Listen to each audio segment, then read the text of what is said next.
Hi everyone, welcome to CV Updates. Thanks for watching this video and please subscribe to my channel. In this video, I am explaining one of the important Java interview questions.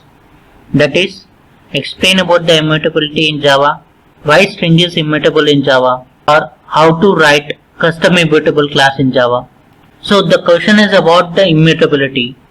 So the answer is like, an immutable object is an object whose state cannot be modified after it is instantiated or created. In Java, string class and all the proper classes like boolean, byte, short, integer, long and double are the immutable. We can create our own immutable class as well. So let's see how we can create our own immutable class. Following are the requirements to create an immutable class.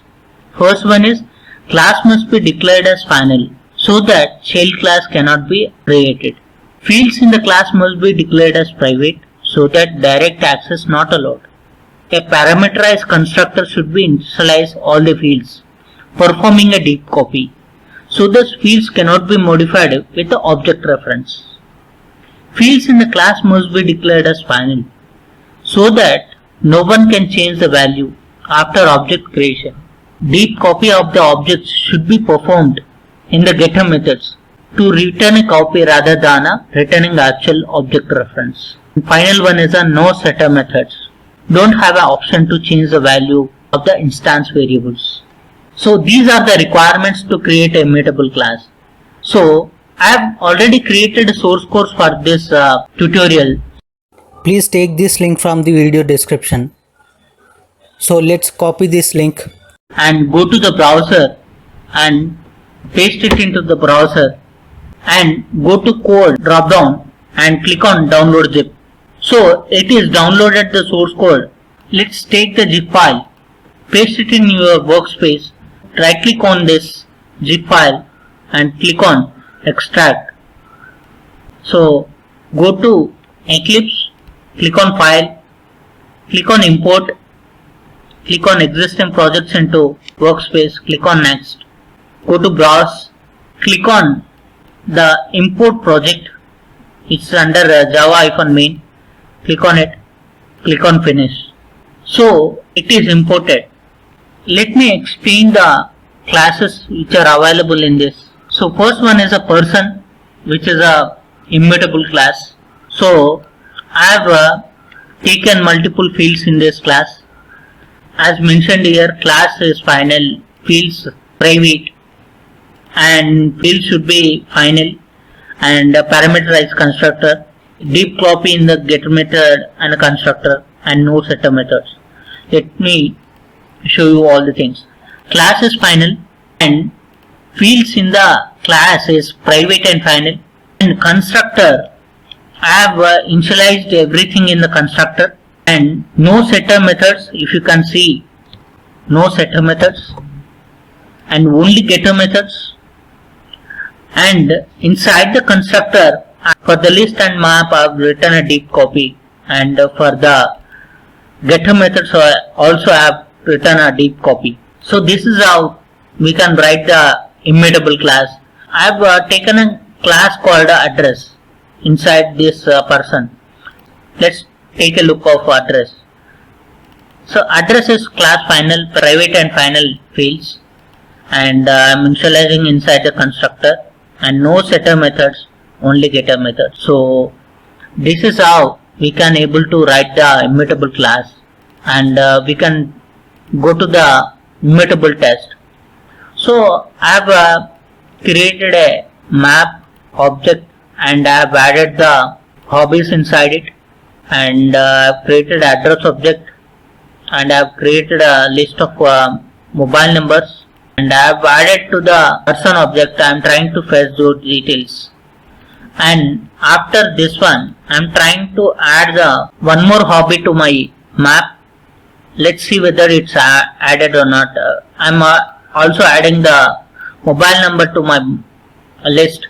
Let's see whether it's going to add or not. So let's try to execute this program. Right click on the program, run as Java application. So if you can't see the output, First one is name, age, and the hobbies and the address. So if you can see, hobbies did not change and the mobile number also did not change. Even though we have added mobile number and the hobbies, those did not change.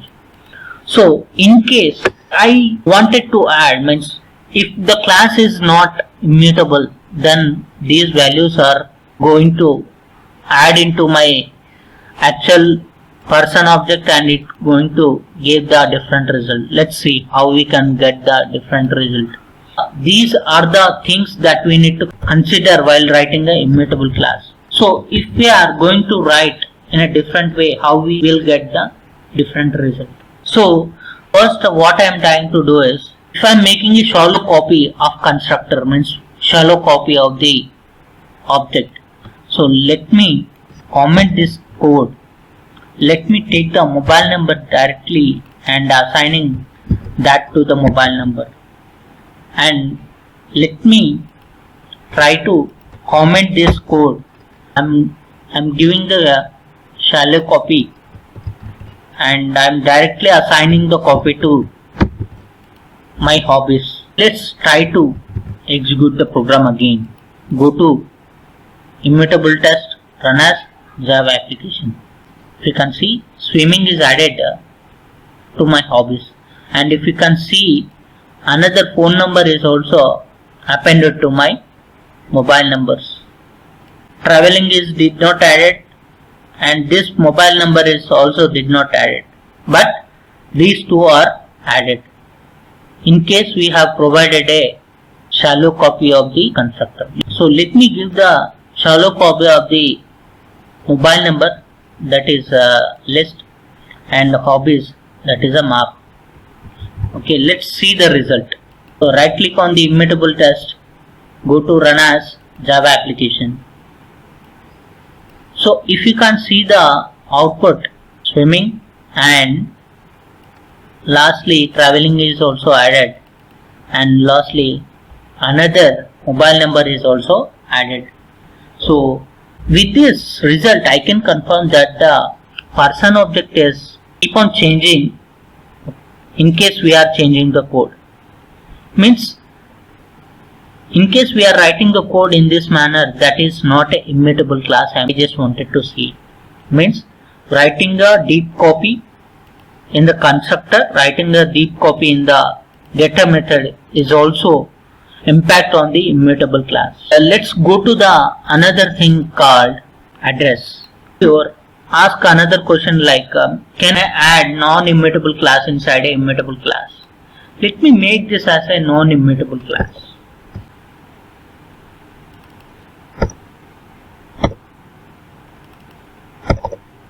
Just I'm adding the setter methods.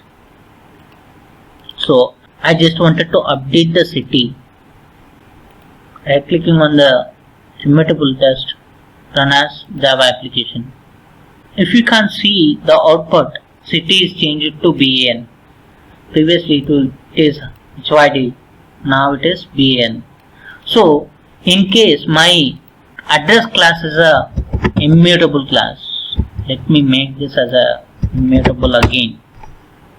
I am not able to change the city. I don't have a setter method, so it is giving a compile time error.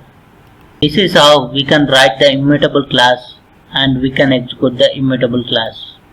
This is the final output. So let's discuss about the follow-up questions to the immutability. So once you answer the immutability properly, then you may ask to answer the follow-up questions. So first one is, can we use non-immutable class in a immutable class? So we have already seen this one. So person class has a class called address, and we have seen address is a immutable and we made it as a non-immutable, then we got inconsistent, improper result. So the answer to this question is no, it is not recommended to use non-immutable class in an immutable class, because it makes programmer to modify the state of the immutable class. So in case we are using a non-immutable class, it may leads to the improper result. So the next question is, how can you handle list and map in immutable class? We have to handle or achieve by creating a deep copy of the list and map. We have already seen this one in our example, a list of mobile numbers and a map of hobbies. We have already seen using a deep copy and by using a shallow copy. So we have to handle by creating a deep copy. So the next question is, why do we need to add an immutable object to a hash set or a hash map? So immutable objects are good to add keys in map and elements in set, since they typically do not change once they are created. As is an example, string all the wrapper classes we are given to add them into the set or a hash map. So we have to write our custom class as an immutable class like a string or all the wrapper classes whenever we are adding them into the hash map or hash set. The next question is, what is the difference between immutable and final? Final means that you cannot change the object's reference to point to another reference or another object, but you can still mutate its state. So final means we cannot change the reference or we cannot add another object to the final object, but we can still change the state of it. Whenever we are dealing with a immutable, that means object's value cannot be changed, but you can change the reference or you can assign another object. So these are the two different things. The next question is, what are the advantages of having immutable concept in Java? So these are the couple of advantages having immutable concept in Java. First one is, immutable objects are thread safe. So you will not have any synchronization issue because that data cannot be changed. They are less prone to error and more secure. Immutable objects are consistent in result because of that we are adding them into a set or map. Immutable classes are easier to design and implement. And final one, never have to log the immutable objects, which extremely improves concurrency, and they can share structure which reduces the memory usage. Guys, these are the advantages of immutability, and this is the concept of immutability. Thank you guys. Thanks for watching this video, and please subscribe to my channel. Please share it to others in case you like this video.